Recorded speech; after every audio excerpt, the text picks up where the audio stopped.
ये कहानी है एक पेंटर की जो बहुत ही बढ़िया पेंटिंग बनाया करता था।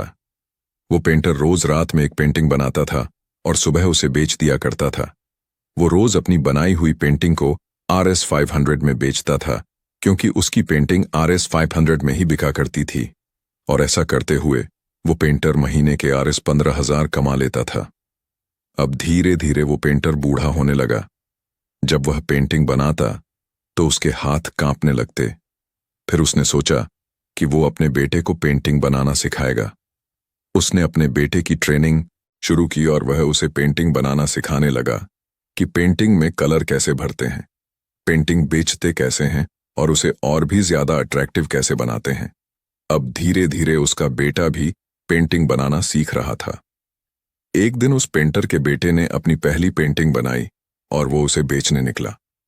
जब वो घर आया तो उसने अपने पिता से कहा कि पिताजी, मैंने जो पेंटिंग बनाई थी वो मैंने RS 100 में बेच दी है। उसके पिताजी उसकी बात सुनकर बहुत खुश हुए, लेकिन बेटा जो था वो उदास था।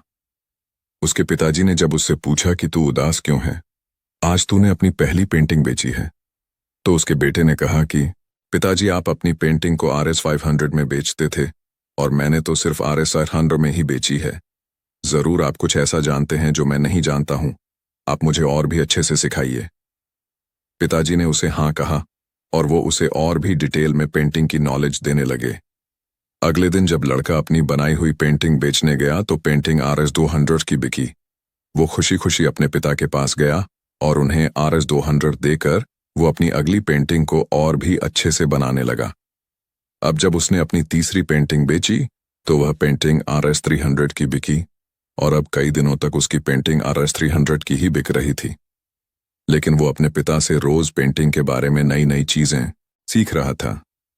कुछ दिनों के बाद जब उस पेंटर के बेटे ने अपनी बनाई हुई पेंटिंग को RS 700 में बेचा और इस बार जब वह अपने घर आया और उसने अपने पिता को यह बात बताई तो उसके पिताजी बहुत खुश हुए और उन्होंने उससे कहा कि चलो आज मैं तुम्हें पेंटिंग के बारे में कुछ नया सिखाता हूं। तभी उस पेंटर के बेटे ने कहा कि नहीं पिताजी, अब मैं सब कुछ सीख चुका हूं और अब आप क्या मुझे सिखाएंगे।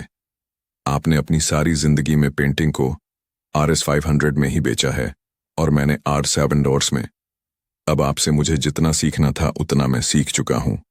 तभी उसके पिता ने उससे कहा कि बेटा, अब तू R 700 के ऊपर कोई भी पेंटिंग बेच नहीं सकता है, क्योंकि जब तेरी जगह में था, जब मैंने अपने पिताजी यानी कि तेरे दादाजी से ज्यादा पैसों में पेंटिंग को बेचा था, तब मैंने भी उनसे यही कहा था।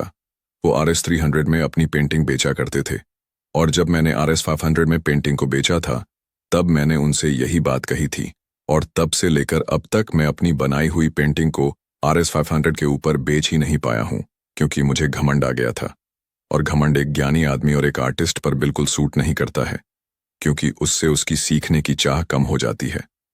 और हाँ, पेंटिंग के बारे में मैं ज्यादा जानता हूं या तू यह पैसों से पता नहीं चलता है कि उसने कितने ज्यादा रुपए की पेंटिंग बेची। ये तजुर्बे से पता चलता है कि किसने उस फील्ड में कितना टाइम दिया है। तो इस कहानी से हमें ये सीख मिलती है कि घमंड जो है वो हमसे हमारी सफलता तो छीनता ही है, लेकिन सबसे पहले वो हमारा ज्ञान छीनता है, क्योंकि घमंड आने पर ज्ञान कम होने लगता है, क्योंकि सीखना बंद हो जाता है।